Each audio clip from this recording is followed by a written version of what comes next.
যে নাসরিন ম্যাডাম না আফরোজা আচ্ছা আফরোজা ম্যাডাম এই সিবিপি গ্রাফ নিয়ে তো প্রশ্ন করতেছিলেন মনে হয়। জি স্যার। আচ্ছা আমরা একটু দেখি গ্রাফটা। গ্রাফের দুটো এক্সিস, একটা এক্সিসে হচ্ছে ইউনিট, অ্যাজ ইউজুয়াল আমরা unit 100 unit 200 unit 300 400 500 600 700 800 unit. 100 unit বিক্রি করলে দাম হয় সে ফর এক্সাম্পল 50,000, 200 বিক্রি করলে হয় 1 লাখ, 300 করলে 1,50,000। এইভাবে করে তাহলে এই উপরের এক্সিসটা হচ্ছে, আমরা নিচেরটাকে যদি এক্স ধরি উপরটা হচ্ছে ওয়াই, তাই না? তাহলে এই ওয়াই এক্সিসে হচ্ছে আমাদের অ্যামাউন্ট আর এক্সে হচ্ছে আমাদের কোয়ান্টিটি, ইউনিট অথবা ভলিউম, যেটাই আমরা বলি না কেন। আচ্ছা, প্রথমে হচ্ছে ফিক্সড কস্ট কার্ভ। আমরা এটা আগে থেকে বিভিন্ন জায়গায় আমরা দেখে এসেছি, ইকোনমিক্স বলেন বা আমাদের অন্য চ্যাপ্টারগুলোতে দেখে এসেছি যে একটা কোম্পানির fixed cost say for example 75,000, তাহলে 75,000 যেই ভলিউম লেভেল হোক না কেন এই 75,000 লেভেলটা ফিক্সড, উপরে আর নিচে যাওয়ার সুযোগ নেই। আমি 600 ইউনিট বিক্রি করলেও 75,000, 800 বিক্রি করলেও তা, এবং 0 হলেও তা। সো এই এক্সিসটা হচ্ছে প্যারালাল। এরপরে আসেন, আমি যদি 1 ইউনিট বিক্রি করি ফিক্সড কস্ট প্লাস 1 ইউনিটের ভেরিয়েবল কস্ট। আমি যদি 100 ইউনিট বিক্রি করি 100 ইউনিটের ফিক্সড কস্ট প্লাস ওই 100 ইউনিটের ভেরিয়েবল কস্ট। তাহলে এটা হচ্ছে এই কার্ভটা হচ্ছে টোটাল কস্ট কার্ভ। এটা হচ্ছে টোটাল কস্ট কার্ভ। আর এখানে বেসিক্যালি তিনটা জিনিস দেখানো হয়েছে, একটা হচ্ছে ফিক্সড কস্ট, একটা টোটাল কস্ট, আর একটা হচ্ছে সেলস। আচ্ছা, আমি 1 ইউনিট যদি 0 বিক্রি করি, আমরা যদি কোয়ান্টিটি 0 থাকে তখন 0তেই থাকবে। 1 ইউনিট বিক্রি করলে 1 ইউনিটের সমপরিমাণ টাকা এখানে রিফ্লেক্ট করবে। ঠিক যত ইউনিট বিক্রি করতে থাকবো তত আমার ইয়েটা বাড়তে থাকবে, সেলসের ভলিউমটাও বাড়তে থাকবে, এবং এই কার্ভটাও স্ট্রেইট উপরের দিকে, কোনাকুনি উপরের দিকে উঠতে থাকবে। ঠিক আছে, এটা অ্যামাউন্টের সাথে ডিপেন্ড করবে। এটা পিওরলি ভেরিয়েবল। আচ্ছা, আমি যদি এই লেভেলটাতে থাকি, সে ফর এক্সাম্পল এখানে আমি আন্দাজ করে বলতে পারি হচ্ছে 400 এর কাছাকাছি, 375 টাইপ। 375 এ গিয়ে টোটাল কস্টটা কার্ভটাকে সেলস কার্ভ ইন্টারসেক্ট করে।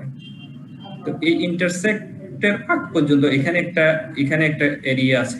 এই এরিয়াটা আমি যে এরিয়াটা কার্সর দিয়ে দেখাচ্ছি সেই এরিয়াটা, এই এরিয়াটাতে কোম্পানি লস করে। এই কোম্পানি এখানে লস করে কারণ কি, আমার সেলসের ফিগারটা কম কিন্তু কস্টের ফিগারটা বেশি, সো বাকিটা লস। আমি সেফার এক্সাম্পল এই পয়েন্টে আমি 50,000 সেলস করি, কিন্তু এই পয়েন্টে যদি আমি উপরের দিকে উঠাই দেখা যাবে যে 1,30,000 হবে বা 1,20,000 হচ্ছে আমার টোটাল কস্ট। তাহলে এই দৈর্ঘ্যটার মূল্য হচ্ছে 70,000 টাকা। 70,000 টাকা কোম্পানি লস করে। এখানে এসে এই লসটা কভার হয়ে যায়। যখন এটাকে ইন্টারসেক্ট করে তখন এই পয়েন্টটাকে আমরা বলি ব্রেক ইভেন পয়েন্ট। ওই পয়েন্টটাতে কোম্পানি নাইদার প্রফিট করে অর লস করে। স্যার বলো। তাহলে স্যার এই যে 50,000 এই স্যার এই এরিয়াটা হচ্ছে লস, তারপরে আবার এই যে এখানে সেলস এর আর টোটাল কস্টের যেটা সেটাও লস স্যার।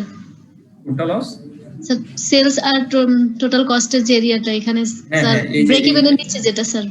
হ্যাঁ, ব্রেক ইভেনের নিচে যে এরিয়াটা এটা হচ্ছে লস এরিয়া। আর ব্রেক ইভেনের উপরে আরেকটা এরিয়া তৈরি হচ্ছে, দেখেন কস্ট কার্ভটাকে সেলস কার্ভ এক্সিট করে যাচ্ছে। যখন এক্সিট করে যায় দেখেন আমার সে ফর এক্সাম্পল 800 লেভেলে, আমার 800 লেভেলে কস্ট হয়, আমি যদি এদিকে একটু তুলনা করি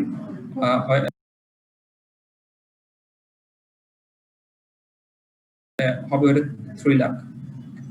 সেলস হচ্ছে কত, ওই যে পয়েন্ট টু পয়েন্ট যদি মিলিয়ে দেখি তাহলে এটা 4 লাখ। তাহলে 3 লাখ হচ্ছে আমার কস্ট, 4 লাখ হচ্ছে সেলস। তাহলে এই এরিয়াটুকু হচ্ছে আমার প্রফিট এরিয়া অথবা এটাকে আমি বলি margin of safety. Profit area কি মার্জিন অফ সেফটি এরিয়া? অবশ্যই। এই যে প্রফিট এরিয়া, এটা হচ্ছে লস এরিয়া, প্রফিট এরিয়া। তো মার্জিন অফ সেফটি মানে কি আমরা জানি total sales minus break even sales, তাই না? জি sir. Total sales minus break even sales. আচ্ছা এখানে আমরা যদি ধরি দেখেন 800 হচ্ছে আমার সেলস কোয়ান্টিটিতে আমি যদি বলি, আর 400 হচ্ছে আমার ব্রেক ইভেন সেলস। তো 800 মাইনাস 400 তাহলে ইকুয়াল টু ফর 400। 400 হচ্ছে আমার প্রফিট এরিয়া। 400 ইউনিটের মধ্যে আমি 800 ইউনিট বিক্রি করলেও 400 ইউনিটের মধ্যে আমার প্রফিটটা নিহিত। এই এরিয়াটাই হচ্ছে আমার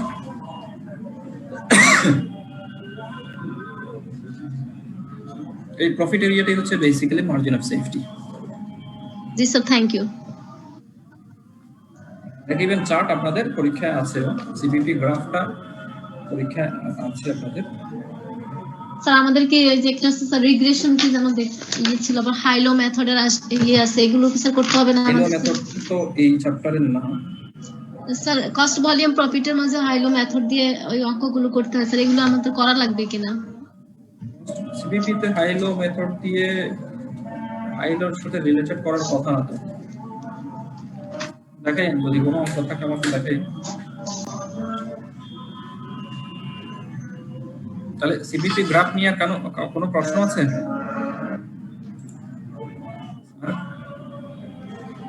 সবগুলো গ্রাফ কি একই রকম হবে?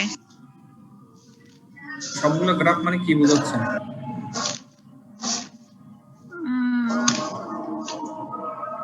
মানে এই যে গ্রাফ ডাটার উপর ডিপেন্ডেন্ট স্যার। বুঝতে পারছি না।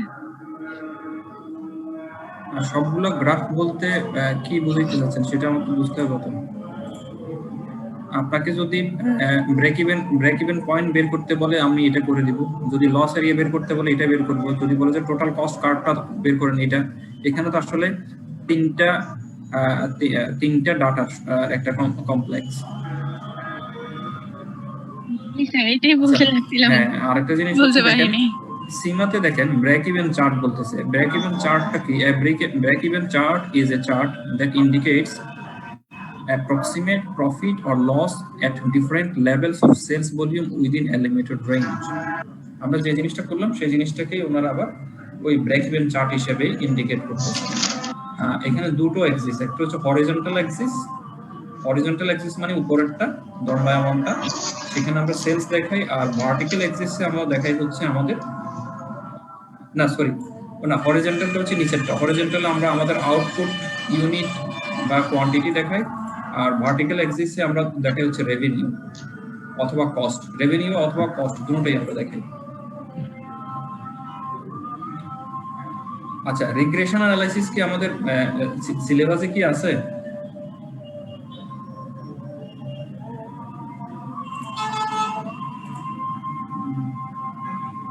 ম্যাডাম কথা বলেন।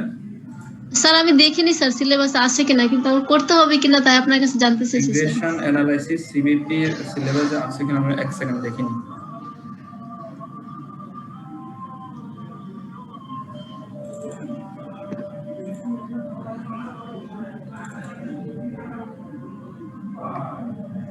এটা হচ্ছে আপনাদের syllabus.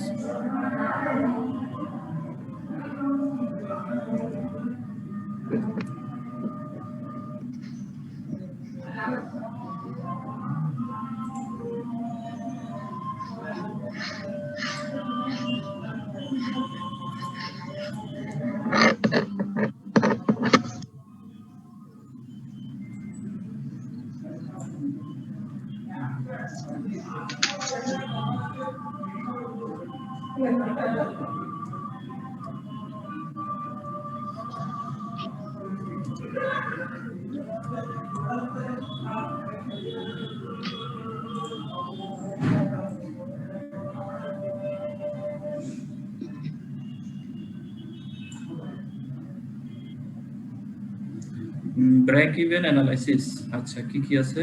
Explain contribution concept, its use in CVP, break-even point, target profit, margin of safety, profit volume ratio অথবা আমরা যেটাকে বলি CM ratio আর profit volume ratio same, break-even chart, profit volume graphs, এই তো না, regression analysis নাই। আমরা যেগুলো করলাম break even point, break even chart, profit volume graphs, break even point, target profit, margin of safety, contribution divided by sales ratio, even degree of operating leverage যেটা আমরা doll বলে থাকি। ডলও কিন্তু আপনাদের সিলেবাসে নাই, কিন্তু ডলও সিলেবাস পরীক্ষা চলে আসে, সেজন্য আমরা করলাম। স্যার মিক্স তো আসে স্যার। হ্যাঁ, মিক্স তো আসে নাকি? জি মিক্স স্যার, আমি একবার দেখিনি। মিক্স আসছে স্যার। ও আচ্ছা, আমি খেয়াল করিনি। কিন্তু মিক্স কিন্তু সিলেবাসে নাই, প্রোডাক্ট মিক্স সিলেবাসে নাই, রিগ্রেশন অ্যানালাইসিস সিলেবাসে নাই। ঠিক আছে, যদি শিখতে চান আমি শিখাবো, অসুবিধা নেই। আমরা 5:21 5:30 আবার স্টার্ট করব।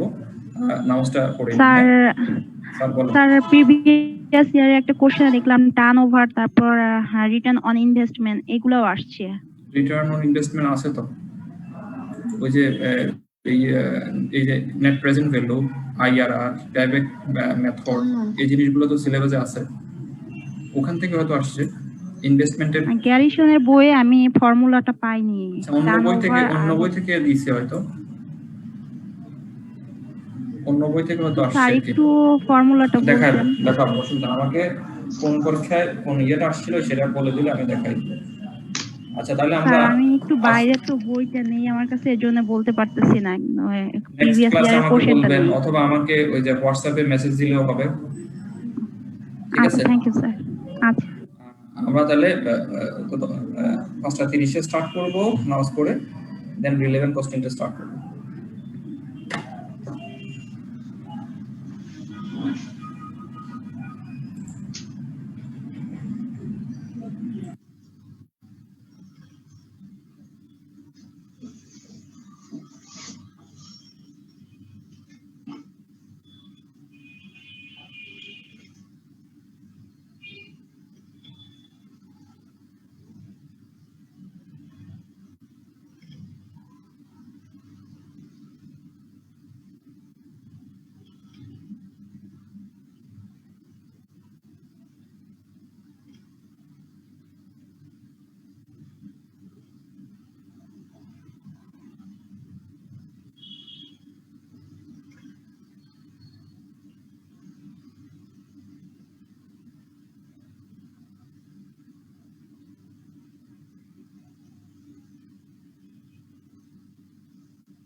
দিয়ান ভাই,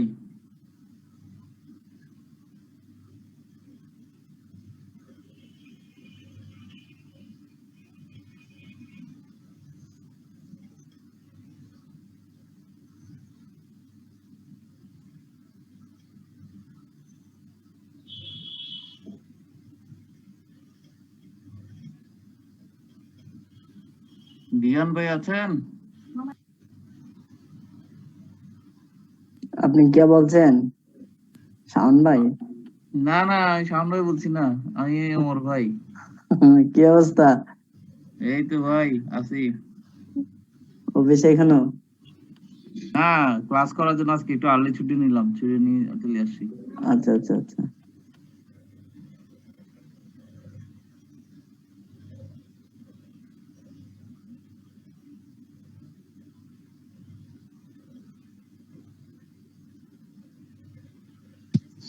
শাওন ভাইয়া, কি? আপনার এঞ্জেল সাদিয়া আপু কোথায়? হারাই গেছে, হারাই গেছে।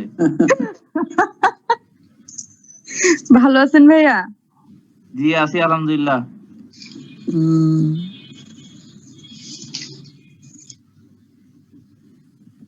যে কিছু পাপি বান্দার গলা শোনা গেল, আপনারা এথিক্স গ্রুপ ওয়ার্ক গুলা এথিক্স গ্রুপে দেওয়া আছে, এগুলো একটু দেখে নেবেন। হ্যাঁ জি, দেখতে কি অবস্থা আপনার? Okay sir. জি জি আলহামদুলিল্লাহ, কেমন আছেন? ভালো ভাই। হ্যাঁ। কি শাওন ভাই নাকি মাঝখান দিয়ে ওকে স্যার মারলো? ইয়েস। শাওন ভাই, জি ভাই, চিনতে পারছেন ভাই? এই যে আছি আলহামদুলিল্লাহ। চিনতে পারছেন নাকি? ওনারা জিজ্ঞেস করছেন। আওয়াজ চিনতেছি না। আমার নাম মঞ্জু ভাই, ওই দিন দেখা ও হয়েছিল। ভাই, জি জি জি জি জি, আরে ভাই। জান্না মেলায় হারিয়ে যাওয়া ছোট ভাই। ইয়েস। এ মঞ্জু ভাই, আপনার নাম্বারটা আরেকটা ভাইকে দিছিলাম। আচ্ছা, তো আপনার বাসার পাশে আইসিএমই থেকে কে আছে? ও আচ্ছা, ইয়ে নাকি মুসাফিজ ভাই নাকি? হ্যাঁ, ওনাকে আপনার নাম্বার দিছিলাম আর কি। না, ওনার উনি বাসা আমাকে হচ্ছে ফোন হিলভিউতে। করেছিল। না, আমি তো ওই দিন আগ্রাবাদ চলে আসছি, এরপরে আমাকে ফোন করে তাই আবার ফিরে গেছি, গিয়ে নিয়ে আসছি। আচ্ছা আচ্ছা, না আপনি ওই বলছিলেন আপনার বাসার কাছে কাছে কোথাও হইলে হ্যাঁ, সুবিধা হ্যাঁ, হয়। তো ওই ভাইয়ের বাসা ছিল হচ্ছে মনে হয় হ্যাঁ, হিলভিউতে। একেবারে একই এলাকায়, একই জায়গায়। হ্যাঁ হ্যাঁ হ্যাঁ, একই জায়গায়। আইসিএমই থেকে কে আছে? আজকে ক্লাসটা রেকর্ড হচ্ছে না। আজকে হাই হাই কি হবে এখন? আমি করতেছি, সমস্যা নেই।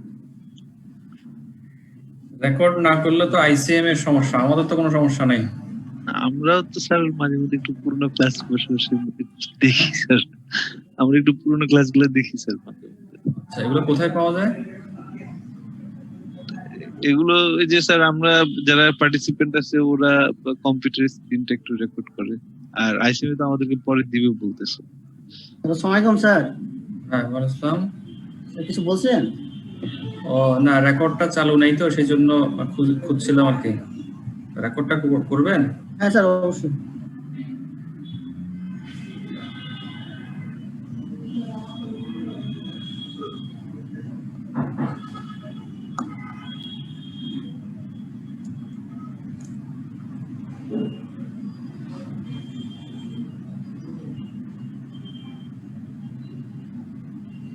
আপনাদেরকে রিলেভেন্ট কস্টিং এর ইয়েটা দেওয়া হয়নি না? মনে হয় স্যার এখনো। আচ্ছা, এখনই আমি দিয়ে দিচ্ছি।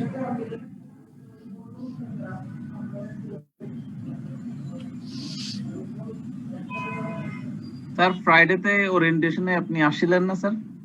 হ্যাঁ, ছিলাম তো। জি স্যার, আমি প্রথমে একটু কনফিউশনে ছিলাম, পরে আবার আপনার ওখানে গেছিলাম, কি দেখা করছিলাম স্যার। না, আমি ওই যে বেশিক্ষণ ছিলাম না, আমার একটা ইয়ে ছিল, একটা কাজ ছিল, ওই নিচে ছিলাম। ছিলেন? হ্যাঁ স্যার, কি বলছিলেন? খুব নীরব ছিলেন বলতেছি স্যার। ও, চিনতে পারিনি স্যার, মাস্ক পরা ছিল। নীরব না, আমি ছিলাম অল্প কিছুক্ষণ সময় পরে, 10 মিনিটের মতো ছিলাম, নিচে ছিলাম, নিচে আমার একটা কাজ ছিল।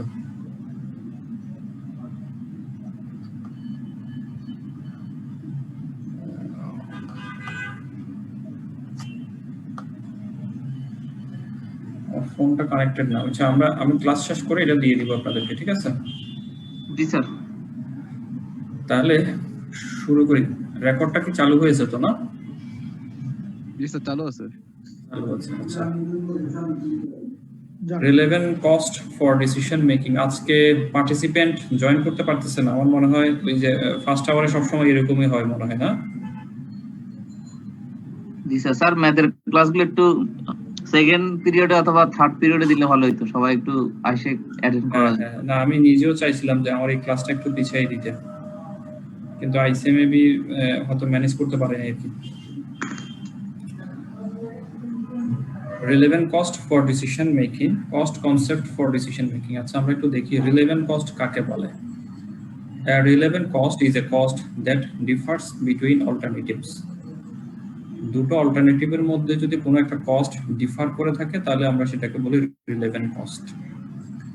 এটা হয়তো একটা প্যারা দিয়ে আমরা বুঝতে পারি, আর একটা লাইনে যদি আমরা মুখস্থ করতে চাই এটুকু মুখস্থ করে ফেলবো যে রিলেভেন্ট কস্ট। পরীক্ষা আসলে বা কেউ জিজ্ঞেস করলে বলবো যে রিলেভেন্ট কস্ট কি? Relevant cost is a cost that differs between alternative. দুটো অল্টারনেটিভের মধ্যে যে কস্টটা ডিফার করবে তাকে আমরা রিলেভেন্ট কস্ট বলে থাকি। দুটো অপশন বা দুটো অল্টারনেটিভ। আমরা একটু সামনের দিকে এগোলেই এটা আরো একটু ক্লিয়ার হবে। আচ্ছা, এখন কিভাবে এই রিলেভেন্ট কস্টটাকে আমরা আইডেন্টিফাই করব? এটা আইডেন্টিফাই করলে আমাদের ডেফিনেশনটা আমাদের মাথায় ঢুকে যাবে। Identifying relevant cost, costs that can be eliminated in a whole or in part by choosing one alternative over another are avoidable cost. Avoidable cost are relevant. তাহলে cost can be eliminated, যে সেই ওই কস্টটা eliminate করা যাবে। আমি যদি একটা alternative নেই তাহলে যে আদার অল্টারনেটিভ ছিল বা অ্যানাদার অল্টারনেটিভ ছিল সেই অল্টারনেটিভটাকে আমরা অ্যাভয়েড করতে পারি। এটাকে বলা হয়ে থাকে অ্যাভয়েডেবল কস্ট। আর যা অ্যাভয়েডেবল কস্ট তাই হচ্ছে রিলেভেন্ট কস্ট। আচ্ছা, আমরা যদি একটা এক্সাম্পল দিয়ে একটু বুঝি, আমার কাছে দুটো অপশন নীলক্ষেতে যাওয়ার জন্য। একটা হচ্ছে আমি সিএনজি নিয়ে যেতে পারি, আর একটা অপশন হচ্ছে আমি ওটা উবারের মাধ্যমে যেতে পারি। তাহলে এই দুটো অপশনের মধ্যে যে কোনো একটা অপশনকে আমি বেছে নিব। উবারের মাধ্যমে গেলে আমার খরচ হবে হচ্ছে 100 টাকা, কিন্তু সিএনজি নিয়ে যদি আমি যাই তাহলে আমার খরচ হবে হচ্ছে 80 টাকা। তাহলে আমার কাছে দুটো অল্টারনেটিভ আছে। যদি একটা অল্টারনেটিভকে আমি সিলেক্ট করি বা চয়েস করে থাকি, দেন অ্যানাদার যে অল্টারনেটিভটা সেটাকে আমি অ্যাভয়েড করতে পারবো। আর যা অ্যাভয়েড করতে পারি সেটাই হচ্ছে relevant cost. Say for example, আমরা যদি উবারের মাধ্যমে যাই তাহলে আমার 80 টাকার ওই খরচটা দেওয়া লাগবে না, অথবা আমি যদি এই 80 টাকার অপশনটা নেই দেন 100 টাকার অপশনে আমার যাওয়া লাগবে না। আচ্ছা, এই কস্টগুলোকে আমরা দুভাগে ভাগ করব। একটা হচ্ছে রিলেভেন্ট কস্ট আর একটা হচ্ছে ইরিলেভেন্ট কস্ট। তো রিলেভেন্ট কস্ট, ইরিলেভেন্ট কস্টকে আমরা অন্যভাবে বলতে পারি। একটা হচ্ছে অ্যাভয়েডেবল কস্ট আর একটা হচ্ছে আনঅ্যাভয়েডেবল কস্ট, যেটাকে আমি অ্যাভয়েড করতে পারবো না। তো যাহা অ্যাভয়েডেবল কস্ট তাহাই রিলেভেন্ট কস্ট, যাহা ইরিলেভেন্ট কস্ট তাহাই আনঅ্যাভয়েডেবল কস্ট। আচ্ছা, এবার আমরা আসি হচ্ছে আনঅ্যাভয়েডেবল কস্ট কাকে বলে বা কোনগুলোকে আমরা আনঅ্যাভয়েডেবল কস্ট বলবো। আনঅ্যাভয়েডেবল কস্ট হচ্ছে আনঅ্যাভয়েডেবল কস্ট আর নেভার রিলেভেন্ট। তো আমরা আগে থেকেই জানি যে যেটা অ্যাভয়েড করতে পারবো না সেটা হচ্ছে আনঅ্যাভয়েডেবল কস্ট, আর আনঅ্যাভয়েডেবল কস্ট রিলেভেন্ট হবে না, irrelevant. And include sunk cost, আর একটা অপশন হচ্ছে future cost that don't differ between alternatives. Sunk কস্টকে আমরা আনঅ্যাভয়েডেবল কস্ট বলবো অথবা ইরিলেভেন্ট কস্ট বলবো, যাহা আমাদের ডিসিশন মেকিং এ কোনো কাজে আসবে না। তো সাঙ্ক কস্ট কোনগুলো? সাঙ্ক কস্ট হচ্ছে সেই কস্টগুলো যে কস্টটা অলরেডি ইনকার্ড হয়ে গেছে, আমরা আমাদের কোনো ডিসিশন মেকিং এর মাধ্যমে ওই কস্টটাকে আর উদ্ধার করতে পারবো না, সেটাকে বলা হয় সাঙ্ক কস্ট। আর একটু বিস্তারিত দেখবো আমরা সামনের দিকে গেলে। আরেকটা হচ্ছে ফিউচার কস্ট, বাট যেটা দুটো অল্টারনেটিভের মধ্যে ডিফার করে না। আমার কাছে দুটো অপশন, একটা হচ্ছে উবারের মাধ্যমে আমি যেতে পারি, আর একটা অপশন হচ্ছে আমি সিএনজি তে যেতে পারি। এখন উবারে গেলেও 100 টাকা, সিএনজি তে গেলেও 100 টাকা। সো এখানে আমার যে দুটো অল্টারনেটিভ আছে, অল্টারনেটিভের মধ্যে কোনো পার্থক্য নেই, সো আমার ডিসিশন মেকিং এর কোনো সুযোগ নেই। তাহলে যেই ফিউচার কস্ট গুলো দুটো অল্টারনেটিভের মধ্যে সেম, সেই অল্টারনেটিভ গুলো আমার ডিসিশন মেকিং এর জন্য রিলেভেন্ট না, মানে ইরিলেভেন্ট। এই জিনিসটা আমাকে কি করতে হবে, ডিসিশন মেকিং এর সময় বাদ দিতে হবে। তাহলে আমরা কয়টা জিনিস শিখলাম? নাম্বার 1 হচ্ছে রিলেভেন্ট কস্ট, যাহা রিলেভেন্ট কস্ট তাহাই অ্যাভয়েডেবল কস্ট। অ্যাভয়েডেবল কস্ট কোনটা? ওই কস্টটা যাহা আমি সিলেক্ট করলে দেন অ্যানাদার অল্টারনেটিভ যেটা আছে সেই অল্টারনেটিভটাকে আমি অ্যাভয়েড করতে পারি। আর একটা হচ্ছে আমরা শিখলাম আনঅ্যাভয়েডেবল কস্ট। আনঅ্যাভয়েডেবল কস্টের মধ্যে আবার দুই ভাগ, একটা হচ্ছে সাঙ্ক কস্ট আর একটা হচ্ছে future cost that don't differ between alternatives. Sunk cost আমরা শিখলাম হচ্ছে ওই কস্টটা, যে কস্টটা অলরেডি বিন ইনকার্ড, আমার কোনো ডিসিশনের মাধ্যমে ওই কস্টটাকে আমি আর ফেরত পাবো না। তো সাঙ্ক কস্ট কি এরকম যেটা হয়ে গেছে কিন্তু ওখান থেকে আমাদের কোনো প্রফিট এরকম কোনো কিছু আসবে না? সাঙ্ক কস্ট অনেকটা এরকম, কিছুটা মিল আছে। আমরা একটা ছবি দেখবো কিছুক্ষণ পরে, এই ছবি দেখলে আমাদের আরেকটু ক্লিয়ার হবে।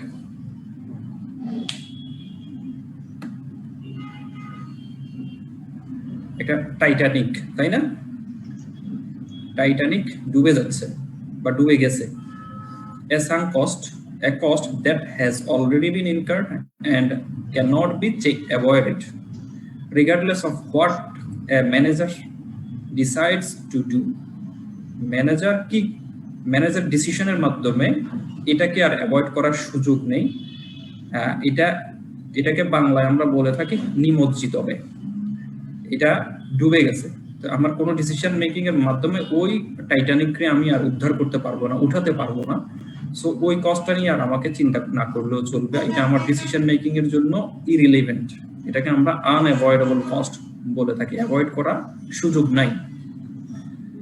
আচ্ছা, এটা একটা এক্সাম্পল। আরেকটা এক্সাম্পল হতে পারে যে আমি একটা মেশিনারিজ কিনলাম, ওই মেশিনারি অথবা আমি একটা মোবাইল কিনলাম, এটাও আমার জন্য একটা ডিভাইস বা এটা আমার জন্য একটা ইকুইপমেন্ট।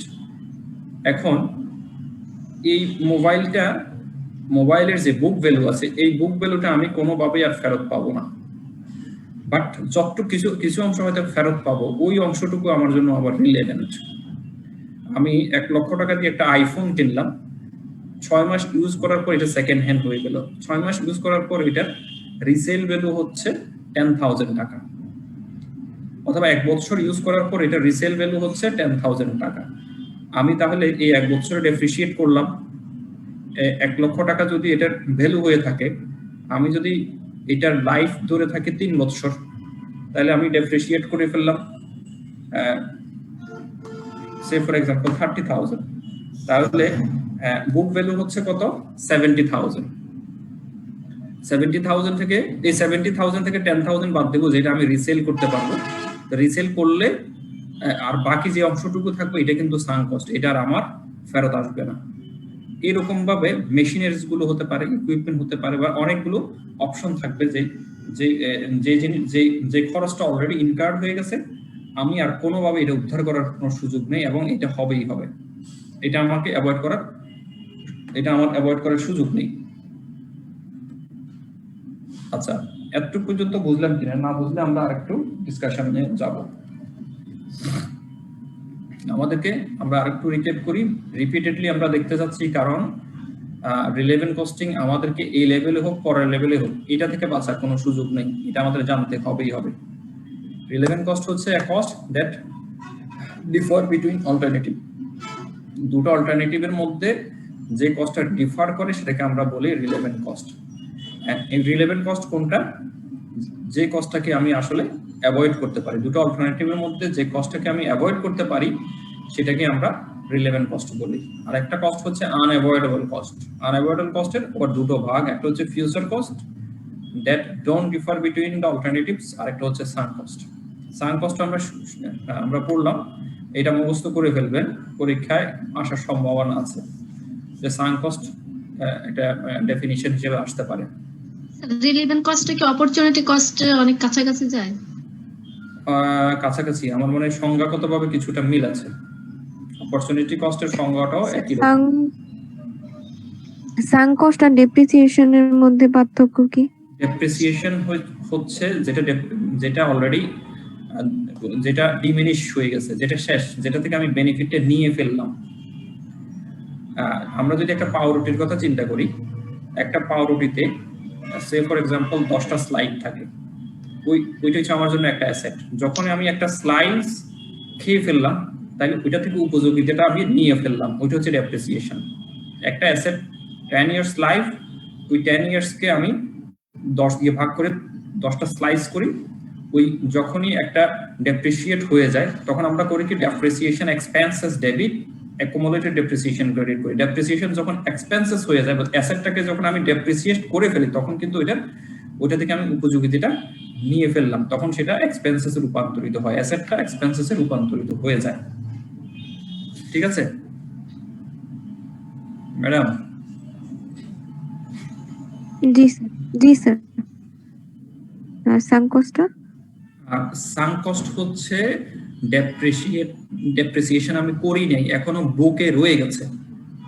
আমি এখন পর্যন্ত আমার বুকে ওই বুক ভ্যালুটা রয়ে গেছে, কিন্তু হঠাৎ করে সে ফর এক্সাম্পল আপনি একটা মোবাইল কিনলেন 1 লক্ষ টাকা দিয়ে, 6 মাস বা 1 বছর ইউজ করার পর হঠাৎ করে এটা পানিতে পড়ে নষ্ট হয়ে গেছে, তাহলে কি হয়ে গেল? যা খরচ আপনার, যে অ্যাসেটটা আপনি আপনার বুকে রেখেছিলেন, এটা পুরোপুরি কি হয়ে গেল? সাঙ্ক হয়ে গেল। পুরোপুরি কি হয়ে গেল? সাঙ্ক হয়ে গেল। সো ডেপ্রিসিয়েশন এক জিনিস আর সাঙ্ক কস্ট আলাদা জিনিস। আমরা ওই যে টাইটানিকের এক্সাম্পলটা দিয়ে দেখেন, এই টাইটানিকের দাম হচ্ছে সে ফর এক্সাম্পল 5000 crore, তাহলে 5000 crore কিন্তু বুকসে রয়ে গেছে। যখন আটলান্টিকে গিয়ে এটা ডুবে গেল, তাহলে তখন এটার ভ্যালু হয়ে গেছে 0। এখন আপনি কোনোভাবেই ওই খরচটাকে আর উদ্ধার করার, ওই অ্যাসেটটাকে আর উদ্ধার করার সুযোগ নেই। স্যার ডেপ্রিসিয়েশন থেকে কিছু পাওয়া যায়, আর সাঙ্ক কস্ট থেকে কিছু পাওয়া যায় না স্যার। ডেপ্রিসিয়েশন থেকেও কিছুই পাওয়া যায় না। ডেপ্রিসিয়েশন তখনই করি যখন আমি ওইটা থেকে বেনিফিটটা নিয়ে ফেলি। জি স্যার, কিন্তু সাঙ্ক কস্ট থেকে স্যার আমরা কি কোনো বেনিফিট পাই না তো স্যার? না, পাবো না। আর এটা কি স্ক্র্যাপ ভ্যালুটা? ওটা সাঙ্ক কস্ট কি স্ক্র্যাপ ভ্যালু? প্রশ্ন কি এটাই ছিল? জি স্যার। না, স্ক্র্যাপ ভ্যালু তো ডিফারেন্ট। স্ক্র্যাপ ভ্যালু হচ্ছে সেলভেজ ভ্যালু, রিসেল ভ্যালু, বা আমি একটা এই টাইটানিকটা যদি উপরে থাকতো, টাইটানিকটা যদি আটলান্টিকে না ডুবে গিয়ে এটার কোথাও ড্যামেজ হয়ে গেছে, আমি সেটাকে উদ্ধার করে পারে নিয়ে আসলাম, নিয়ে এসে এটাকে স্ক্র্যাপ করলাম, কেটে কেটে টুকরো করে করে করে বিক্রি করলাম, তখন সেটার ভ্যালু হতো স্ক্র্যাপ ভ্যালু। ঠিক আছে? এটার অনেকগুলো নাম আছে। এটার রিসেল কি বলে, সেলভেজ value, scrap value, সেলভেজ value, residual value, এই সবগুলো কিন্তু সেম কনসেপ্ট। স্যার তাহলে সাঙ্ক কস্টে পুরো টাকাটাই আমার এটা খরচ হয়ে যাবে? শেষ, ডুবে গেছে, জাহাজ ডুবে গেছে, শেষ। স্যার আজকের স্লাইডটা কি দেওয়া হয়েছে?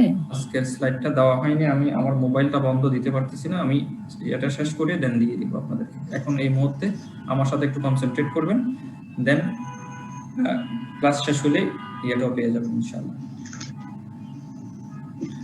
আমি আপনাদেরকে মনে হয় ক্লাসের মনে হয় একটা শিডিউল ইয়েও পাঠিয়েছে, সেখানে হয়তো টপিকস গুলো থাকবে। আর কারো কোনো প্রশ্ন আছে? No sir. স্যার? না স্যার। নো স্যার, প্রশ্ন নেই।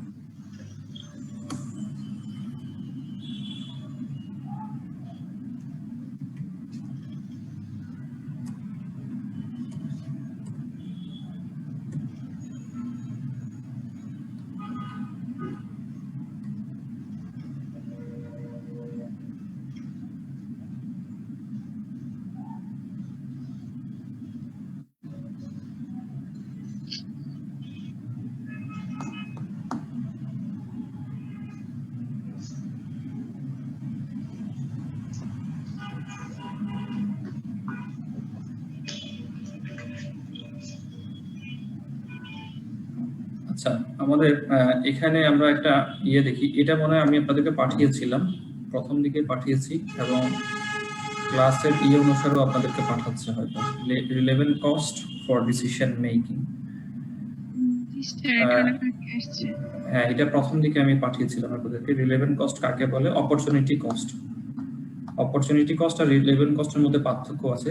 The potential benefit that has given up when one alternative is selected over another. Differential cost কাকে বলে? দুটো অল্টারনেটিভের কস্টের যে পার্থক্য সেটাকে বলা হয় differential cost.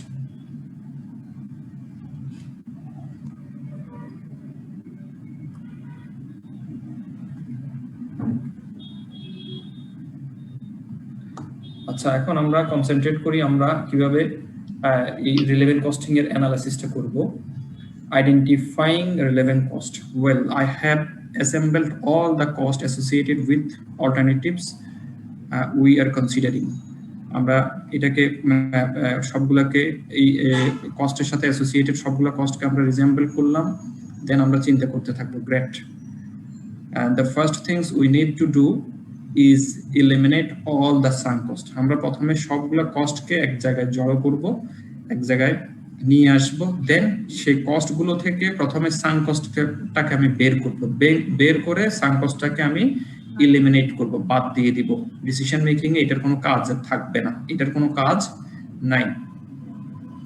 Now that we have eliminated the sunk cost, we need to eliminate the future cost that don't differ between alternatives. এখন আমরা এই অল্টারনেটিভস, যে দুটো অল্টারনেটিভস কে আমরা সিলেক্ট করলাম ডিসিশন মেকিং এর জন্য, সেখানে যে কস্টগুলো দুটো অল্টারনেটিভে সেম থাকবে, দুটো অল্টারনেটিভে যে কস্টগুলো সেম থাকবে সেগুলোকেও আমরা এলিমিনেট করব। দেন ডিসিশনটা আমাদের জন্য ইজি হবে। The decision will be easier now. All we have left are the avoidable cost অথবা রিলেভেন্ট কস্ট। এখন আমি যখন ইরিলেভেন্ট কস্টগুলোকে বাদ দিয়ে দিব, বাকি থাকবে শুধু রিলেভেন্ট কস্ট গুলো। কারণ রিলেভেন্ট কস্ট নিয়ে দেন অ্যানালাইসিস করলে আমরা ডিসিশন মেকিং এ পৌঁছতে পারবো। আমরা একটা ছোট্ট একটা এক্সাম্পল দিয়ে যদি একটু বোঝার চেষ্টা করি। A manager at White company wants to replace an old machine. তার একটা ওল্ড মেশিন আছে, সেই মেশিনটাকে রিপ্লেস করতে চায় with a new one and more efficient machine. নতুন একটা এফিশিয়েন্ট মেশিনকে রিপ্লেস করবে, পুরাতন মেশিনটাকে ফেলে দিবে। আচ্ছা, নতুন যে মেশিনটা কিনতে ইচ্ছুক, এটার দাম হচ্ছে 90,000 টাকা।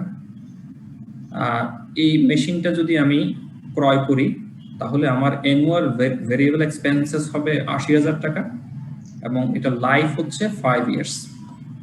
তাহলে এটা হচ্ছে নতুন মেশিনের টোটাল কস্ট ইনফরমেশন। এখন আমরা দেখি, আমার কাছে একটা ওল্ড মেশিন আছে যার অরিজিনাল কস্ট হচ্ছে 72,000 টাকা দিয়ে হিস্টোরিক্যাল, এটা হচ্ছে হিস্টোরিক্যাল ভ্যালু, এই ভ্যালুতে কেনা হয়েছিল। And then remaining book value 60,000। Remaining book value মানে কি বলেন তো, কেউ একজন বলেন? স্যার কস্ট মাইনাস ডেপ্রিসিয়েশন যেটা আর কি। জি, আমি আমার যে হিস্টোরিক্যাল ভ্যালু আছে সেখান থেকে ডেপ্রিসিয়েশন বাদ দিলেই এটা হচ্ছে রিমেইনিং বুক ভ্যালু। তার মানে 72,000 টাকা দিয়ে যেই মেশিনটা আমরা কিনেছিলাম তার এখন বুক ভ্যালু আছে 60,000 টাকা। তার মানে 12,000 টাকা অলরেডি ডেপ্রিসিয়েটেড হয়ে গেছে।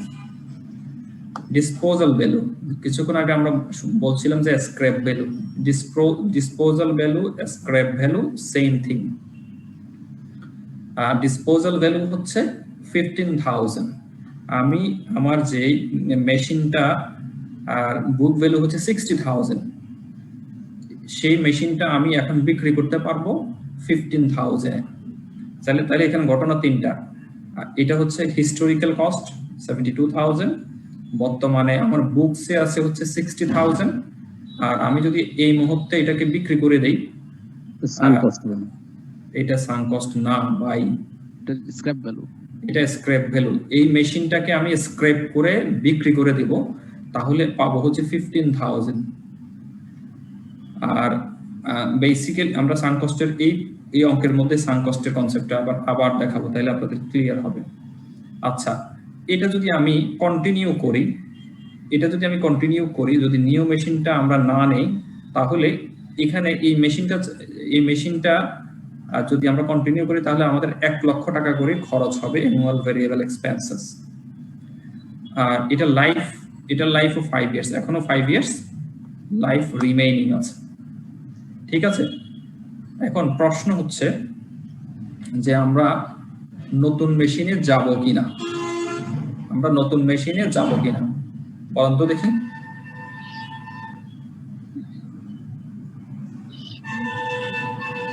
এই পিকচারটা দেখে আমাদের মনে হয় কি আমরা কি যাব নতুন মেশিনে? যাব। একটু ক্যালকুলেট করে নিই। আচ্ছা ম্যাডাম, কি জন্য যাবেন বলেন? স্যার এখানে ভেরিয়েবল এক্সপেন্সটা তো বেশি আর নিউ মেশিন কিনলে কম। আচ্ছা স্যার রিলেভেন্ট কস্টিং এ স্যার ওল্ড মেশিনে 5 লাখ টাকা আসে, আর ওখানে হচ্ছে 5,000 নিউটাতে 5,500 টাকা কস্ট আসে। মানে আমি যদি নতুন মেশিনে যাই আমার কিছু কস্ট সেভিংস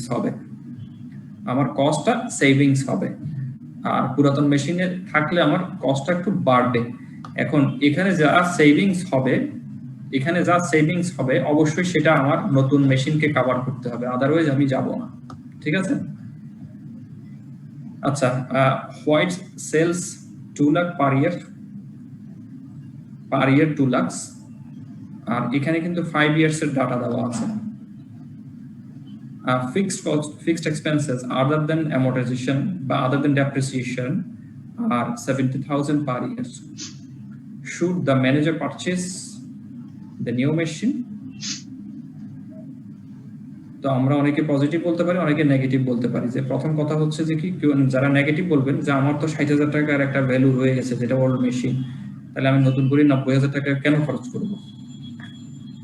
এখন আমরা খরচ করব কি করব না, এটা হচ্ছে আমাদের আমরা আগে অ্যানালাইসিস গুলো করব, করার পর দেন আমরা বুঝতে পারবো। আচ্ছা, প্রথমে যদি ম্যানেজারকে এই প্রস্তাব দেওয়া হয়, উনি বলবেন যে না, the manager recommends that the company not purchase the new machine since disposal of the old machine would result in a loss. আমার যে বুকের ভ্যালু রয়ে গেছে 60,000, আর এটা থেকে আমি ডিসপোজ করলে পাই হচ্ছে 15,000, তাহলে আরো 45,000 টাকা আমার লস হয়ে যাবে। এটা যদি আমি ডিসপোজ অফ করি বা এটাকে আমি সেল করে দেই, নতুন মেশিনে চলে যায়, তাহলে এখানে আমার 45,000 টাকা লস হবে। এটা হচ্ছে ম্যানেজারের রেকমেন্ডেশন, ম্যানেজারের অ্যানালাইসিস বলছে যে এরকম হওয়া উচিত। তা আমরা তো এভাবে চিন্তা করব না, আমার চিন্তা হবে ডিফারেন্ট ওয়েতে। আমরা আগে সাঙ্ক কস্ট ফেলে দেব, future cost that don't define between alternatives সেগুলোকে ফেলে দেব, দেন রিলেভেন্ট কস্টগুলো নিয়ে আমরা অ্যানালাইসিস করব। রিলেভেন্ট সবগুলো নিয়ে আমরা অ্যানালাইসিস করব। আচ্ছা, কারেক্ট অ্যানালাইসিস আমরা আসি। Look at the comparative cost and revenue for the next 5 years. এখানে আমরা বলে রাখি যে এই এক্সাম্পলটা হচ্ছে 5 ইয়ার্স এর। এক্সপেক্টেড লাইফ এখানেও 5 ইয়ার্স, এখানেও এক্সপেক্টেড লাইফ 5 ইয়ার্স। আমরা 1 ইয়ার অ্যানালাইসিস না করে 5 ইয়ার্স করব, এবং আমাদের পরবর্তী সেলসের ক্ষেত্রে এই 2 লাখকে আমরা 5 ইয়ার্স এ রূপান্তরিত করব। 1 ইয়ারের জন্য হচ্ছে 2 লাখ, 5 ইয়ার্স করলে হচ্ছে 10 লাখ। 70,000 আদার ফিক্সড কস্ট সেটা বেড়ে যাবে। আচ্ছা, আমরা আসি, যদি আমরা ওল্ড মেশিন নিই কি হবে, আর যদি আমরা নতুন মেশিনে চলে যাই তাহলে কি হবে। যদি আমরা ওল্ড মেশিনে থাকি, সেলস কিন্তু তাই থাকবে, সেলসে কোনো পরিবর্তন হবে না। আচ্ছা, 2 লাখ ইন্টু 5 ইয়ার্স। আচ্ছা, ভেরিয়েবল এক্সপেন্সেস হচ্ছে আমরা জানি, যদি আমরা ওল্ড মেশিন থাকি 1 লাখ করে আমাদের খরচ হবে, 1 লাখ ইন্টু 5 ইয়ার্স, তাহলে হবে 5 lakh. And then other fixed expenses আমরা জানি 70,000 into 5 years করলে 3,50,000। depreciation old machine 60,000। কিভাবে 60,000? আমার বুকসে আছে 60,000 এবং 5 ইয়ার্সে এটা থেকে আমি ওই বেনিফিট পাবো 60,000। সো এটাই আমার ডেপ্রিসিয়েশন হয়ে যাবে। তাহলে আর কি কোনো খরচ আছে এখানে? আমি যদি ওল্ড মেশিনে থাকি তাহলে তো আমার ডিসপোজাল ভ্যালু আসার সুযোগ নেই, নতুন মেশিনের অ্যামর্টাইজেশন আসার সুযোগ নেই। সো আমি যদি পুরাতন মেশিনে থাকি তাহলে আমার 90,000 টাকা প্রফিট হবে। এটা কি বুঝলাম আমরা সবাই? জি স্যার। আচ্ছা, আমরা তাহলে নতুন মেশিনে যাই। নতুন মেশিনে গেলে আমার সেলস তাই থাকবে, ভেরিয়েবল এক্সপেন্সেস আমার কমে যাবে। এখানে ছিল 1 লক্ষ টাকার, ওল্ড মেশিনে 1 লক্ষ টাকা ছিল, আর এখানে হবে 80,000। তাহলে 80,000 ইন্টু 5 ইয়ার্স, তাহলে হবে কত? 4 lakh. and then other fixed expenses remain same. other fixed expenses দুটো অপশনের ক্ষেত্রেই কোনো পরিবর্তন নাই। আমি যদি নতুন মেশিন কিনি, এই নতুন মেশিনের ডেপ্রিসিয়েশন পুরোটাই ওই 5 ইয়ার্স এর মধ্যেই ডেপ্রিসিয়েট হয়ে যাবে। সো পুরো ভ্যালুটাই আমরা, টোটাল কস্টটাই আমরা ডেপ্রিসিয়েট করে ফেলবো। আমি যদি নতুন মেশিনটা নেই, দেন ওল্ড মেশিনটাকে আমাকে কি করতে হবে? ডিসপোজ অফ করতে হবে। দেন সেই কস্টটাকেও আমি এই কনসিডারেশনে নিয়ে আসবো। আর যদি আমি ওল্ড মেশিনটা বিক্রি করে দিই, 15,000 আমরা ডিসপোজাল ভ্যালু পাবো। এটা কিন্তু এই 15,000 কিন্তু ইনফ্লো বা রেভিনিউ হিসেবে আমরা দেখতেছি, এই জন্য এটা পজিটিভ ফিগার। এখানে যেগুলো cost, variable expenses, other fixed expenses, depreciation, old machine যে ডিসপোজ অফ করবো সেটার ভ্যালু, এটাও কিন্তু সবগুলো কিন্তু আমার জন্য খরচ। আর এই যে 10 লক্ষ টাকা সেলস রেভিনিউ, এটা আমার জন্য inflow. 15,000 disposal value of old machine, এটাও কিন্তু আমার জন্য ইনফ্লো। তাহলে 10 লক্ষ যোগ 15,000, 10 লক্ষ 15,000, তার থেকে আমি এই খরচগুলো বাদ দেবো। এখানে হয় কত? 4 লক্ষ যোগ 3 লক্ষ 50, কত হয়? 7 লক্ষ 50। তার সাথে 1 লক্ষ 50 যোগ করলে কত হয়? 9 লক্ষ মনে হয় না? এই সবগুলো খরচ হচ্ছে 9 লক্ষ টাকা। আমার 10 লক্ষ 15 হচ্ছে ইনফ্লো, তার থেকে 9 লক্ষ 15,000 বাদ গেলে আমার টোটাল ইনকাম হচ্ছে, বা নেট ইনকাম হচ্ছে 1,50,000। আমি যদি ওল্ড মেশিন থাকতাম তাহলে আমার প্রফিট হতো হচ্ছে 90,000। আর যদি নিউ মেশিনে আমরা চলে যাই তাহলে আমার প্রফিট হয় হচ্ছে কত? প্রফিট হয় হচ্ছে 1,50,000। তাহলে বেড়ে যাচ্ছে। আচ্ছা, এখন একটা জিনিস দেখেন, আমরা যখন ডিফারেন্সটা বের করতেছি, আমার জন্য সেলস ওল্ড মেশিনে থাকলে যা, নিউ মেশিনে থাকলেও তা। ভেরিয়েবল এক্সপেন্সেস ওল্ডে থাকলে 5 লাখ, নিউতে গেলে 4 লাখ। তাহলে পার্থক্য কত এখানে? 1 লাখ। এই 1 লাখটা কিন্তু পজিটিভ, কারণ আমি যদি নিউ মেশিনে যাই আমার 1 লক্ষ টাকা খরচ কমে যাবে। তাহলে খরচ কমে যাওয়াও কিন্তু one kind of benefit. Other fixed expenses ওল্ডে যা, নিউতেও তা। নিউ মেশিনের অ্যামর্টাইজেশন ওল্ডের ক্ষেত্রে ছিল না, নিউর ক্ষেত্রে ছিল, তাহলে সেক্ষেত্রে আমার খরচ বাড়তেছে 90,000। আমি 90,000 নিয়ে আসলাম নেগেটিভ ফিগার। ওল্ডে থাকলেও আমার 60,000 হতো, আর নিউতে গেলেও এটা ডিসপোজ অফ করতে হতো। সো এই দুটো ভ্যালু এখানে আসে নাই। এটার কারণ কি? The remaining book value of the old machine is a sunk cost and is not relevant to the decision. সেই জন্য আমরা ডিফারেন্সিয়াল যে অ্যানালাইসিস সেখানে এটাকে আনিনি। আর এই দুটোর মধ্যে আবার ডিফারেন্স দেখেন, 15,000 ইনফ্লো।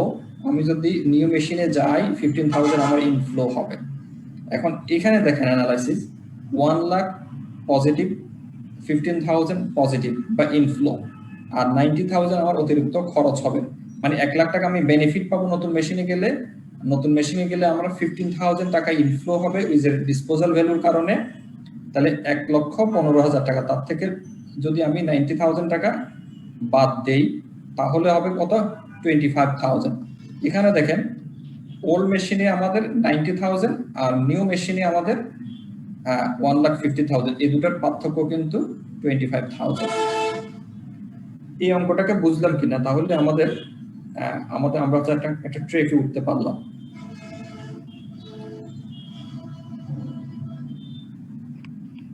স্যার প্রশ্ন করেন।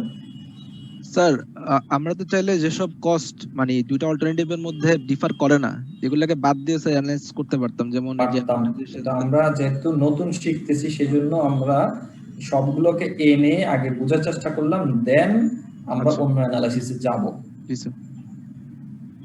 আর কারো কোনো সমস্যা আছে কিনা বলেন?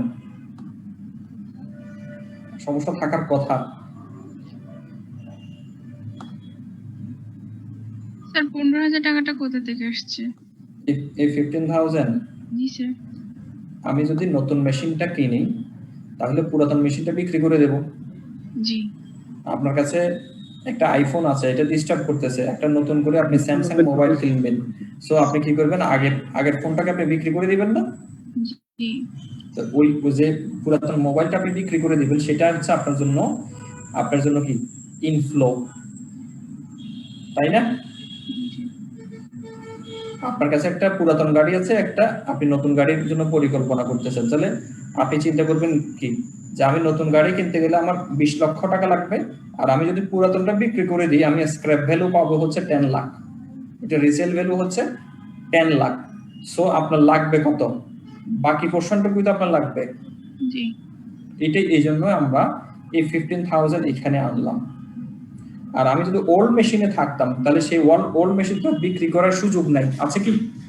না স্যার। আমি সেটা ইউজ করবো, সো আমি বিক্রি করার তো সুযোগ নাই। আমি তো পুরাতন গাড়িটাই চালাই, তাহলে তো সেটা বিক্রি করার সুযোগ নাই।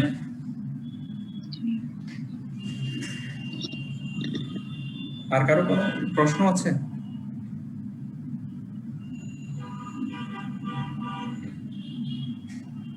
প্রশ্ন তো থাকার কথা, আপনারা তো এত। স্যার এখানে সাঙ্ক কস্ট কোনটা? সাঙ্ক কস্ট হচ্ছে যখন আমরা ডিফারেন্সিয়াল অ্যানালিসিস করব, আমরা এই মুহূর্তে পুরো কনসেপ্টটা বলছি না, বেসিক্যালি হচ্ছে আমরা যখন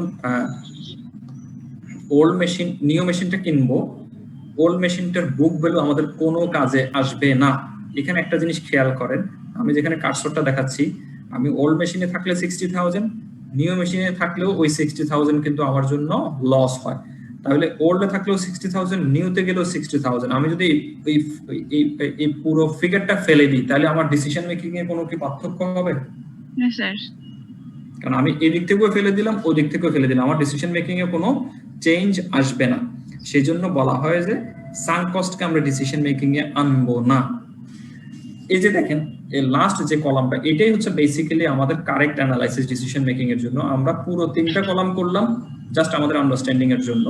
আমরা যখন ফাইনাল কলামটা করলাম সেখানে কিন্তু ওল্ড মেশিনের ডেপ্রিসিয়েশন মানে ডেপ্রিসিয়েবল ভ্যালুটা, বুক ভ্যালুটা আর আনেনি। The remaining book value of the old machine is a sunk cost. যেহেতু আমি নতুন মেশিনে চলে যাচ্ছি, ওই ওল্ড মেশিন আমার কোনো কাজে আসবে না, সেহেতু এটা সাঙ্ক হয়ে গেল, আর it is not relevant to the decision.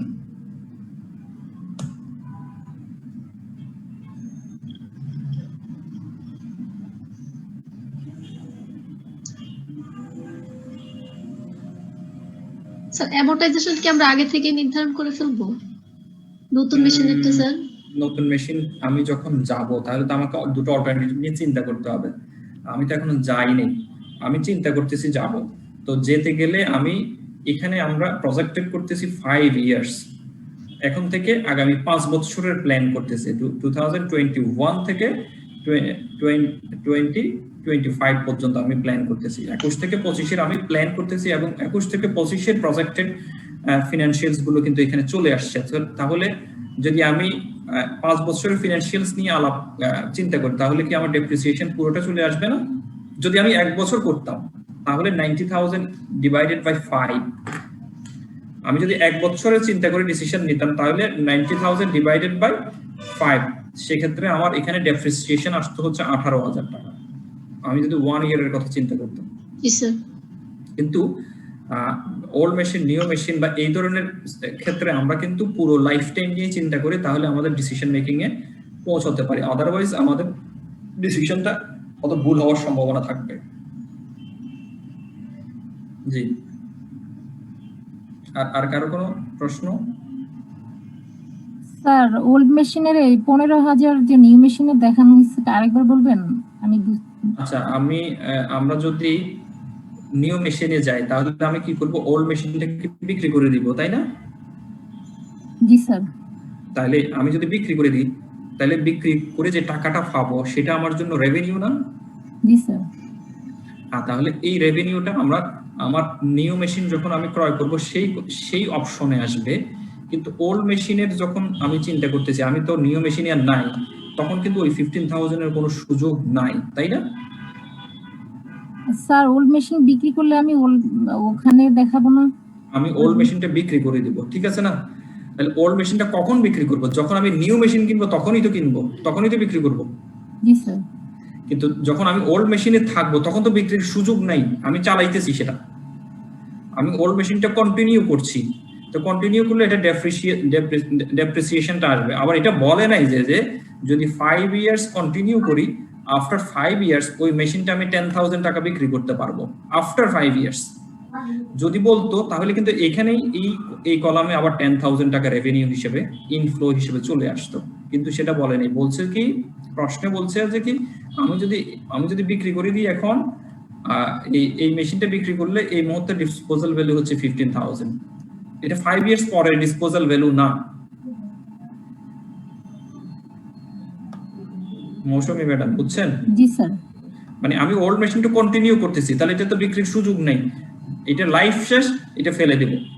R scrap value আমাকে বলে নাই, আফটার 5 ইয়ার্স স্ক্র্যাপ ভ্যালু হবে 2,000 টাকা, 1,000 টাকা, আমাকে বলে নাই। জি স্যার। এটা অনেকটা এরকম আর কি, যে আপনি একটা মোবাইল 5 বছর ব্যবহার করলেন, এরপর এটা কি করেন? বিক্রি করতে পারেন?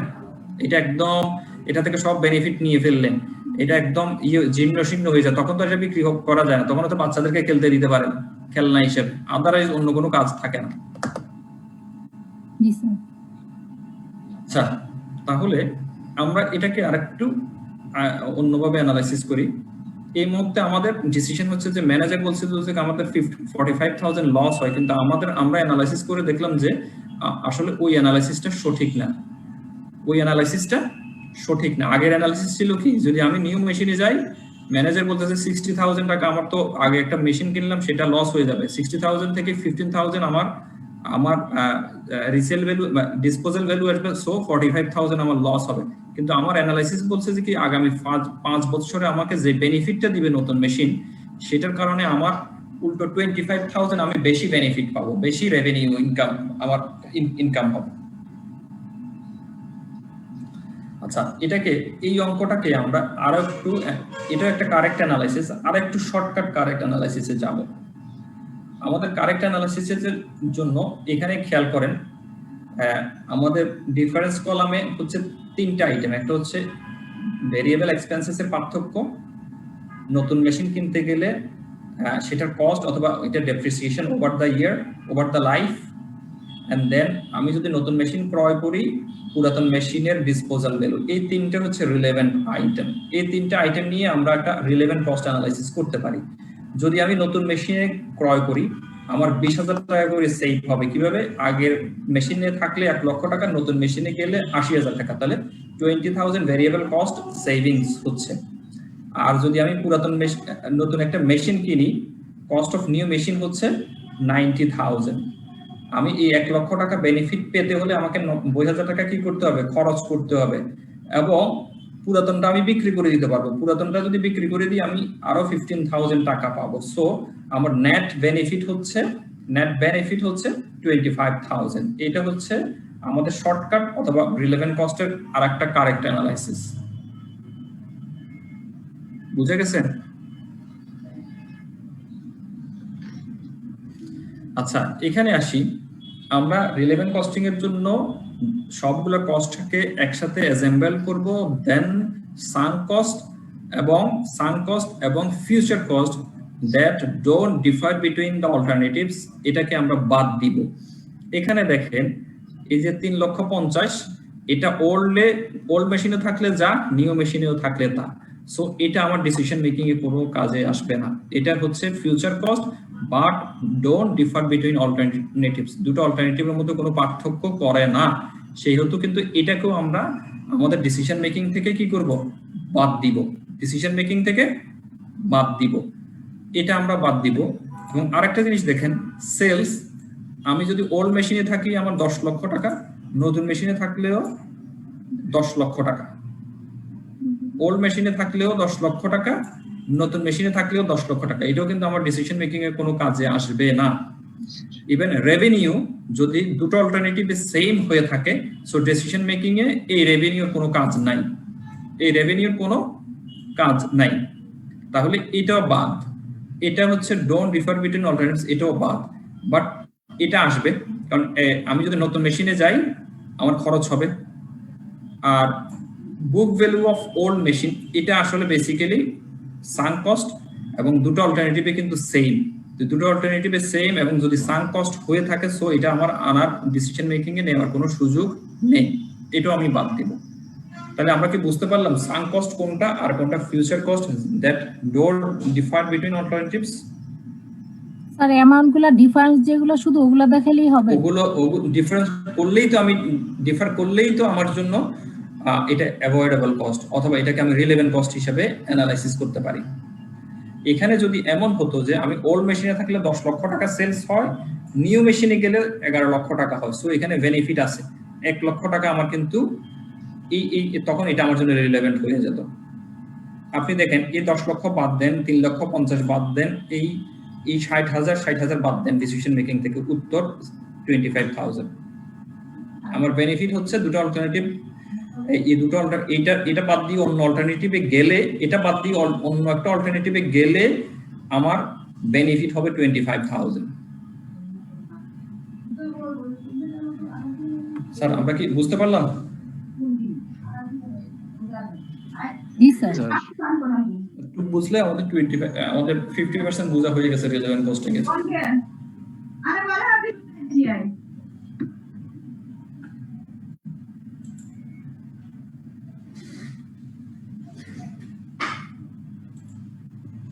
আচ্ছা, অ্যাডিং এন্ড ড্রপিং সেগমেন্ট, আমাদের ডিসিশন মেকিং এর মধ্যে অনেকগুলো সেগমেন্ট নিয়ে আমরা আলাপ করব। এটা হচ্ছে নতুন মেশিন কিনবো না পুরান মেশিনে থাকবো, আমাদের আসলে সবগুলো ডিসিশন মেকিং এর সবগুলো কনসেপ্ট কিন্তু পড়া লাগবে না, আমরা একটু দেখিনি কোনটা কোনটা আমাদের পড়তে হবে।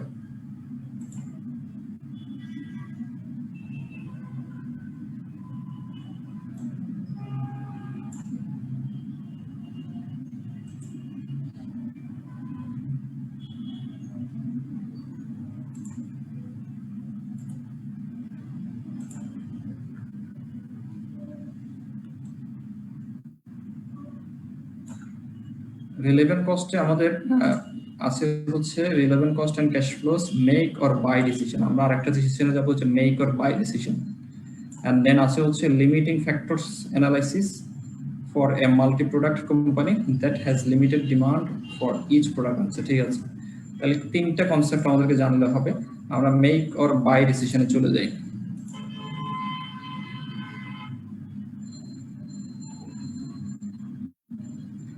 এটা আরেকটা concept, adding or dropping segment. একটা কোম্পানির অনেকগুলো সেগমেন্ট থাকতে পারে, সেই সেগমেন্টগুলোর মধ্যে যদি কোনো একটা সেগমেন্ট লস করে তাহলে সেটাকে কি ড্রপ করবে, অথবা নতুন কোনো সেগমেন্টকে অ্যাড করবে কিনা, এটা একটা অ্যানালাইসিসের মাধ্যমে আসবে। এটা অবশ্য আমাদের সিলেবাসে নাই, আমাদের আছে হচ্ছে মেক অর বাই ডিসিশন। আগেরটা আমাদেরকে দেখতে হবে, এন্ড দেন এটা দেখতে হবে, এরপরে হচ্ছে প্রোডাক্ট মিক্স আমরা দেখব, লিমিটিং ফ্যাক্টরস আমরা দেখব। আচ্ছা আমরা একটু রিভিউ করি, দেন আগামী ক্লাস একটু আগামী ক্লাসে দরকার হলে আরেকটু রিভিউ করব। এটা decision concerning whether an item should be produced internally, আমরা আমাদের যে রিকোয়ার্ড প্রোডাক্ট আছে সেটাকে আমরা ইন্টারনালি প্রডিউসড করব না পারচেজ করব ফ্রম অ্যান আউটসাইড সাপ্লায়ার। আমি একটা কোম্পানি, কিন্তু এই কোম্পানিতে আমার একটা প্রোডাক্ট তৈরি করতে গেলে বেশি খরচ হচ্ছে, এখন আউটসাইডের একজন সাপ্লায়ার আমাকে অফার করলো যে ভাই তুমি তোমার ওখানে যদি এটা তৈরি করো খরচ বেশি হচ্ছে, কিন্তু আমার থেকে নাও, আমি আরো কম খরচে দিব, সেই ক্ষেত্রে আমরা ওই ধরনের ডিসিশনে যাব। এখন যাওয়ার ক্ষেত্রে অনেকগুলো ইস্যুস আছে। খালি দৃষ্টিতে মনে হতে পারে যে আমি আমার যদি ফ্যাক্টরিতে একটা কলম তৈরি করি 10 টাকা খরচ হয়, কিন্তু একজন আউটসাইড সাপ্লায়ার আমাকে বললো যে ভাই তোমাকে এটা 8 টাকা করে দিব, কিন্তু আমি হয়তো খালি দৃষ্টিতে বলতে পারি না 2 টাকা করে বেনিফিট হচ্ছে, আমার কস্ট কমে যাচ্ছে, আমরা নিব কিনা, এটা হয়তো আমরা নিয়ে ফেলতে পারি। কিন্তু এই জিনিসটা যখন আমি সব কিছু অ্যানালাইসিস করব, সব ডিসিশন ইস্যুগুলো নিয়ে আসবো, তখন হয়তো এটা নাও হতে পারে।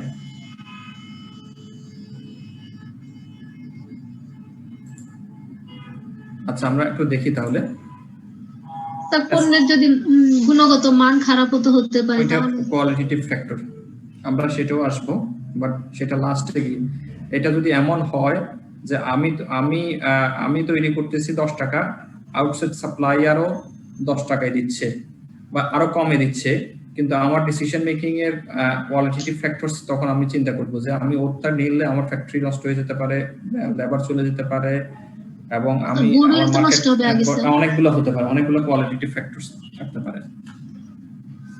আচ্ছা, Essex manufactures part 4A that is currently used in one of its product.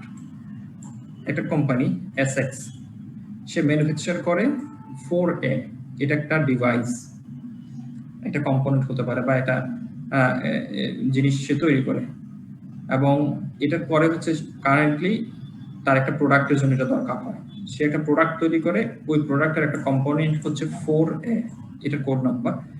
এই প্রোডাক্টটা, এই কম্পোনেন্টটার the unit cost of this component part is, এই প্রোডাক্টটা তৈরি করতে ম্যাটেরিয়াল লাগে 9 টাকা, লেবার লাগে 5 টাকা, ভেরিয়েবল ওভারহেড হচ্ছে 1 টাকা, অ্যামortization অফ স্পেশাল ইকুইপমেন্ট, এটা তৈরি করতে যে ইকুইপমেন্টটা ইউজ হয় তার ডেপ্রিসিয়েশন হচ্ছে 3 টাকা, সুপারভাইজারের স্যালারি হচ্ছে 2 টাকা, জেনারেল ফ্যাক্টরি ওভারহেড হচ্ছে, সুপারভাইজার মানে যিনি ফ্লোরে সুপারভাইজ করে থাকেন তাদের স্যালারি হচ্ছে 2 টাকা, আর জেনারেল ফ্যাক্টরি ওভারহেড, ফ্যাক্টরির যে আদার ওভারহেড আছে সেই ওভারহেড গুলো হচ্ছে এখানে অ্যালোকেট করা হয় 10 টাকা, পার ইউনিট প্রতি 10 টাকা করে অ্যালোকেট করা হয়।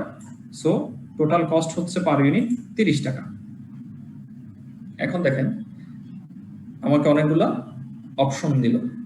দ্য স্পেশাল ইকুইপমেন্ট, যেটা দিয়ে আমি 4A তৈরি করি, এটার কোনো রিসেল ভ্যালু নাই। আমি যদি আজকে এটাকে স্ক্র্যাপ করি, এটা স্ক্র্যাপ, এটার কোনো রিসেল ভ্যালু নাই। General factory overhead is allocated, এটা allocated fixed cost on the basis of direct labour hours, ফ্লোরে যতক্ষণ লেবার আওয়ার কাজ করে ঠিক ততক্ষণের জন্য লেবার আওয়ার বেসিসে এই ওভারহেডটা এখানে অ্যালোকেট করা হয়। আমরা জানি, এটা আমরা বিভিন্ন অঙ্ক করে আসছি। The 30,000 is total unit cost is based on 20,000 parts. Company 20,000 parts তৈরি করে পার ইয়ার, সেইটার বেসিসে এই 30,000 টাকা কস্ট আসছে, সেইটার বেসিসে কিন্তু অ্যালোকেটেড ওভারহেড কস্টটা অ্যালোকেট করা হয়েছে। এখন এটা একটা option, an outside supplier has offered to provide a 20,000 parts at a cost of 25 per part. আমি যে পার্টটা তৈরি করি, আমার খরচ হয় 30 টাকা, আউটসাইড একজন সাপ্লায়ার 25 টাকা করে আমাকে সাপ্লাই দিবে বললো। এখন আমাদের কি করা উচিত? Should we accept the suppliers offer? Suppliers নেওয়া উচিত, নেওয়া উচিত, তাই না? জি স্যার, জি স্যার। তো ক্যালকুলেট করতে হবে তো, কিছুক্ষণ পরে হয়তো নাও বলতে পারে। আচ্ছা দেখি আমরা তাহলে, আমি যদি আউটসাইড সাপ্লায়ার থেকে এটা কিনি, তাহলে এই 25,000 টাকা কিন্তু খরচ হয়ে যাবে, তাই না? আমার ওই পার্টটা তো কম্পালসারি, আমি যে প্রোডাক্টটা তৈরি করি তার জন্য ওই 4A হচ্ছে কম্পালসারি। সো এই 4A কিন্তু আমাদেরকে নিতে হবে, হয় তৈরি করতে হবে, না হয় বাইরে থেকে নিতে হবে। তো যদি আমি বাহির থেকে নিই তাহলে 25,000 টাকা খরচ, তাই না? এখন আমার যে ইকুইপমেন্টটা ছিল সেটা রিসেল ভ্যালু নেই, সেটা ডেপ্রিসিয়েশন কি হবে? সুপারভাইজারের স্যালারি এটা কি হবে? জেনারেল ফ্যাক্টরি ওভারহেড এটা কি হবে? এটাও তো আমার এখানে অ্যাবজর্ব করা। দেখি আমরা সি। আচ্ছা, মেক অর বাই ডিসিশনের ক্ষেত্রে এই ফরম্যাটটা আপনারা ইউজ করবেন। আউটসাইড সাপ্লায়ার থেকে যদি আমি 25 টাকা করে কিনি, আমার এই 20,000 ইউনিটের জন্য খরচ হবে হচ্ছে 5 লক্ষ টাকা বাই।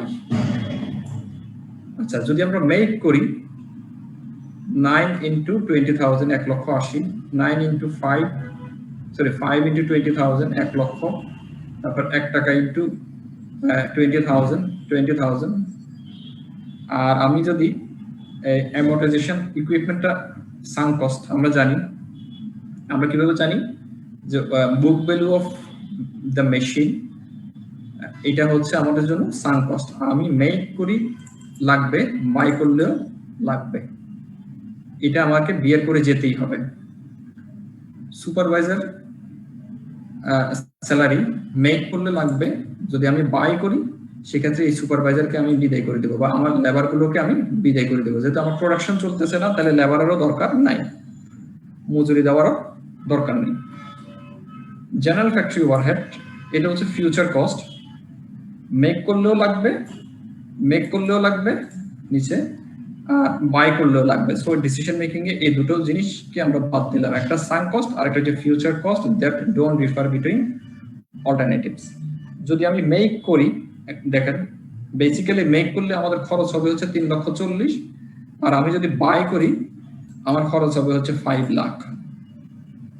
তাহলে আমি কি করব, মেক করব না বাই করব? স্যার মেক করব। মেক করব। কিছুক্ষণ আগে কে বলছিলেন বাই করবেন?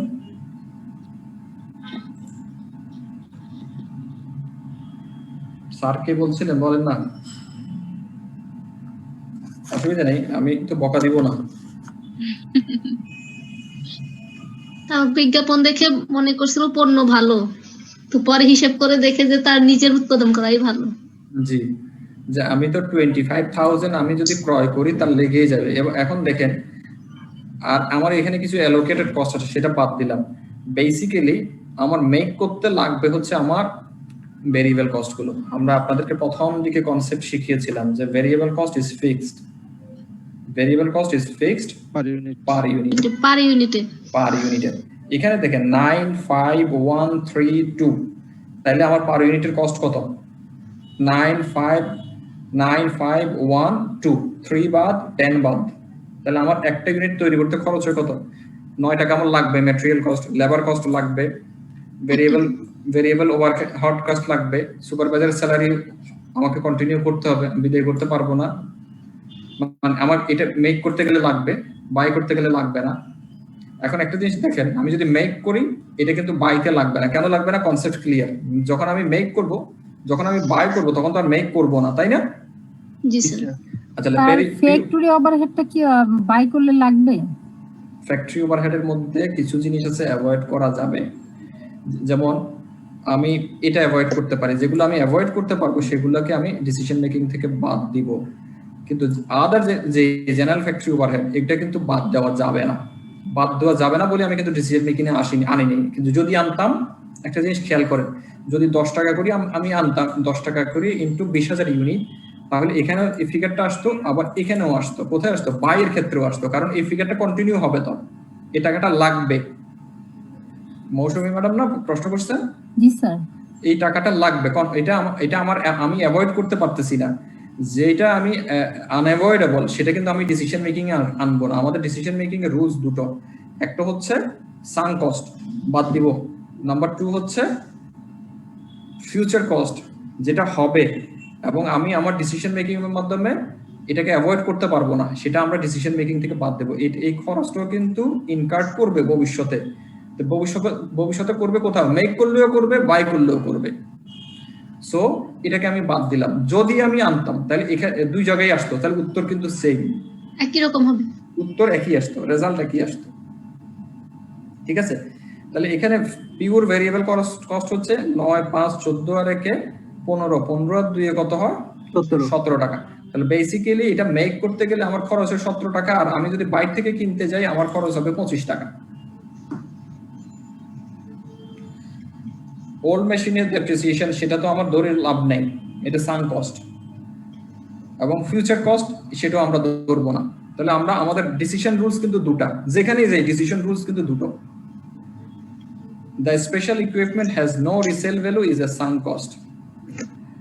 The a cost are not avoidable as is irrelevant. If the product is dropped or discontinued, it will be allocated to other products. এই খরচটা কোম্পানির as a whole চলতেই থাকবে, এটা অ্যাভয়েড করার সুযোগ নাই। এখন আমার ডিসিশন হচ্ছে কি, আমি কি করব? মেক করব, বাই করব না? Decision rules in deciding whether to accept the outside supplier offer, SX isolated the relevant cost for making the part by eliminating sunk cost and future cost that don't differ between alternatives between making or buying the parts. তো আমাদের decision rules যেটা ছিল এটা হচ্ছে মুখস্থ করে ফেলতে হবে।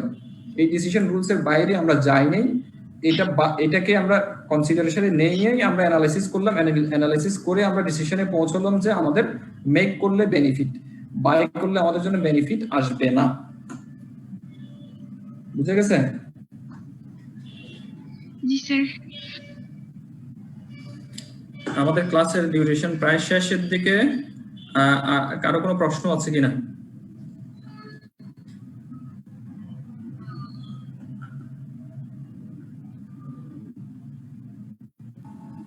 স্যার এই অঙ্কগুলো আমরা প্র্যাকটিস করব কোন বই থেকে? গ্যারিসন হর্নগেট। প্রথমে গ্যারিসনটা করবেন, দেন হর্নগেট, যেখান থেকে করেন না কেন। এইটা আরেকটা হচ্ছে আমাদের কোশ্চেনে যেগুলো আসছে সিমা স্টাডি টেক্সটে মনে হয় রিলেভেন্ট কস্টিংটা আমি খেয়াল করি না অত ভালোভাবে।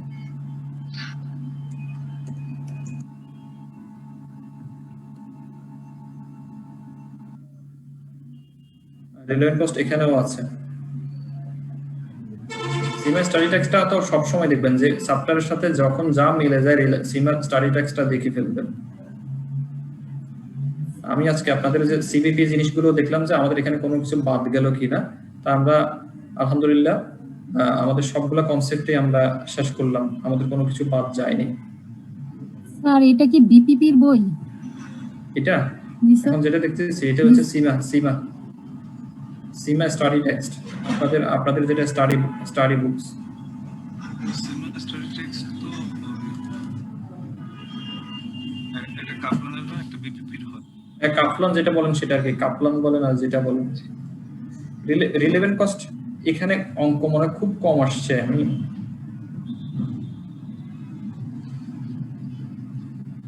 আচ্ছা, আমরা নেক্সট ক্লাসে এটা নিয়ে আলাপ করব। আজকে আমাদের সময় শেষ, তাহলে আমরা শেষ করি ইনশাআল্লাহ। হ্যাঁ